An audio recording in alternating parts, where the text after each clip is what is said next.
Hello there, this is LEGO Dynasty, and today is my review of the LEGO Star Wars Creative Play Droid Builder. It is set number 75392, comes with 1,186 pieces, is rated ages 9 and up. Now this set retails in the United States for $99.99 and in Canada for $129.99. Now without further ado, let's kick off this review, starting with the box. Taking a look at the box, you can see the droids in their main sort of, regular appearances. So obviously R2, Chopper, and then a couple extra droids.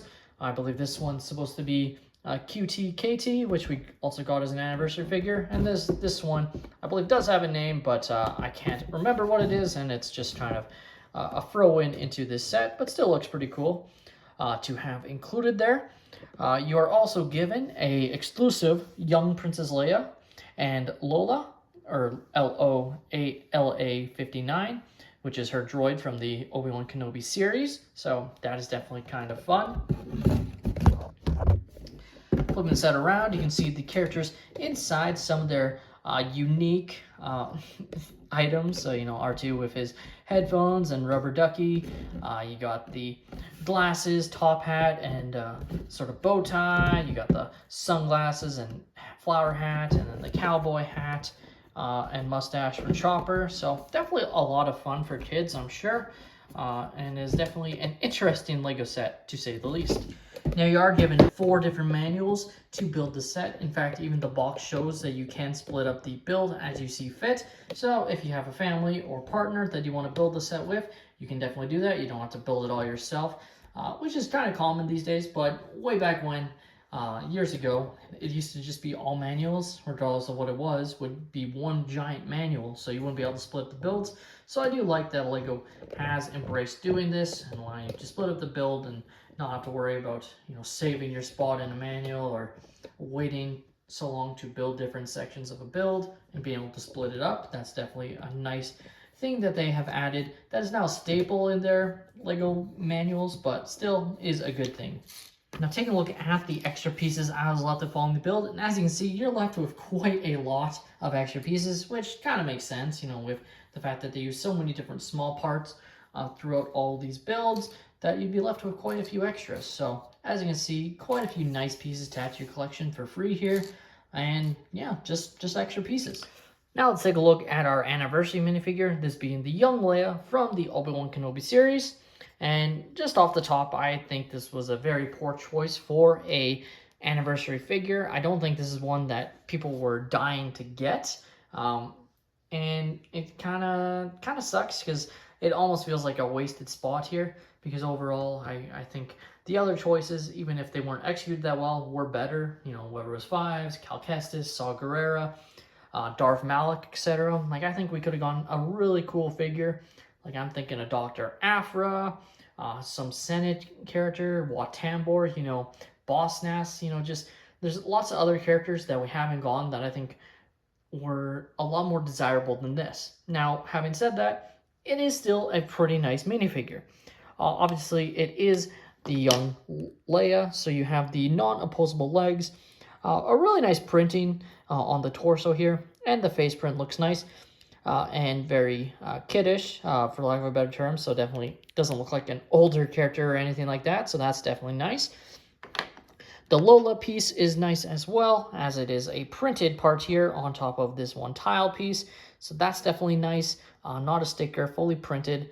Really nice there to get that for sure. Obviously, Lola was brand new to the Kenobi series, and we never see it again, so I'm sure one day that'll be fleshed out of Leia losing Lola during the years of the Empire, so I'm sure that'll be a sad story, but still overall nice. Obviously, it has the 25 years of LEGO Star Wars stand, including this 2x4 tile that you can connect to the other collectible minifigures.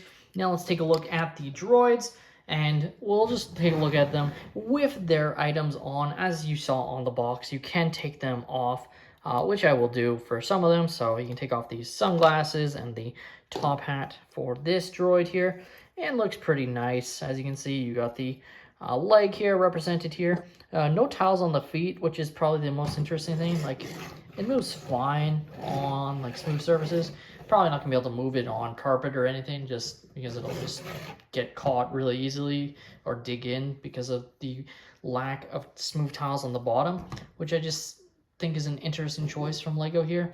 Overall though, it is a nice droid, and like I said, you have all these other accessories.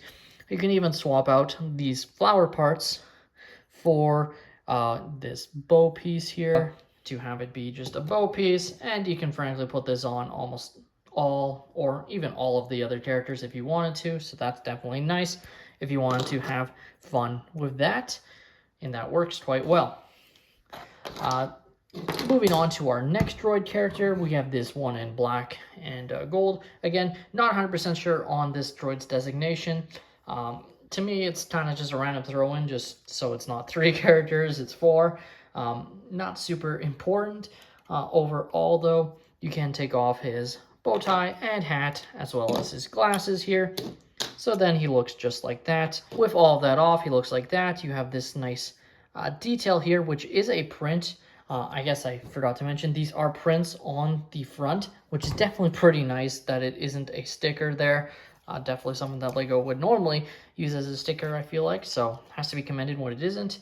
He's got the stud shooters on the bottom, which looks pretty fun there, and you can spin the heads as well as the legs, just like so. Moving on to our favorite little war criminal, we've got Chopper, who's got some ice cream, balloons, a cowboy hat, and mustache, which, again, you can pop off as you see fit here. I'll keep the ice cream and balloons, or maybe that's cotton candy. Still, either way, it looks pretty nice. Now, he does not get a printed piece here on the front. He is the one devoid of extra detail there, which kind of sucks. And he only has one eye, which makes sense based on his design. Taking a look at the back, looks pretty good. The other thing is he was given proper wheel, because it's more notable on him, his wheel, rather than it being one of those other parts that it, like these parts here, that are kind of accurate looking. But Chopper himself actually has a wheel, so that's definitely nice, and will move quite well on smooth surfaces, so that's definitely nice. Now, he is the most different from the other astromechs because he is a bit more stubby. He's not as tall or anything like that. He's, I think, a block shorter in the body, so that just makes him look a little bit smaller than the other ones, which is obviously pretty accurate. And finally, we have R2-D2. He's got his, propulsors here and his rubber ducky bottom piece here, which is definitely pretty fun. You can take off the rubber ducky aspect and apply it to the other ones, I should say, and you are given his proper section on the bottom. That is quite easy to connect. And then you will just put his little leg piece on the front, like so, and he's good to go. Obviously, he also has his headphones on that you can take off as well. And then you have R2-D2. He also has the printed piece here, and all of them are unique. Like this one's on white with blue accents. You have the other one printed on pink with some more pink accents, and then the other one on black. So that's definitely nice because they're all similar vent pieces, but they're all printed on different colors. So that's definitely nice to see that attention to detail there. You have my favorite little piece that you can attach to any of the other characters, and I'll show that in a moment. The ducky, definitely fun here. Looks like so. And again, you can just pop these off and place them on any of the other characters as you see fit, just like so. So you have that playable ability. You can do really whatever you want with all of these accessories. They are all able to be applied, really, except for these cotton candy or balloons and ice cream. Like, that's the only thing that's kind of just for Chopper, just because he has the extra arms here. And again, you can take them off. I'm just gonna leave them on. You know what they would look like without them on. And again, you can just have a lot of fun adding all of these different parts onto them, which I'm sure kids would really enjoy. The LEGO Creative Play Droid Builder is a very interesting LEGO set, to say the least. It's definitely a set that I'm not sure how well it's going to do, because it's definitely way more kid-oriented. In fact, I'm surprised it's a 9+ rated set. It feels like it probably could be a 7+ rated set. Like, it's not the most complicated build. So kind of interesting that they made a 9+, because this feels geared towards even younger than that. And again, I just don't think the build was that complicated. Just my opinion there. The Princess Leia minifigure, like I said, not the greatest driver. Like, I just imagine if they had put Darth Malak in this set. I kind of get why they did Princess Leia, because, you know, it's one geared more towards kids. You put in a nicer character than, you know, an evil Dark Lord of the Sith. But I just imagine that had they done Darth Malak or Fives or Saw Gerrera or just any of the other anniversary figures, I feel like the set probably would do way better, just because those figures are way more desirable. I still think personally they could have done a different character. Didn't have to be, you know, a Sith Lord, Clone Trooper, or anything like that. Like I brought up, you know, Boss Nass, Wat Tambor, I guess is kind of an evil guy, so maybe not him, but you know, I just feel like there were more options, characters that we haven't gotten and may never get, that they could have put in the set instead of her. And I think that does kind of hurt the set, you know, like I said, like, I think the reason she's so expensive on the aftermarket already is because a lot of people just don't want this set, because it's just so kiddish. So if they put something a little bit more desirable than what we got, it probably would do a little bit better, even for people just to part out the set and not actually build it. But that's just my opinion. Let me know your thoughts on this set. Have you guys picked up this set, or are you planning to? Please leave a like and subscribe if you have enjoyed, and have a great day, everyone.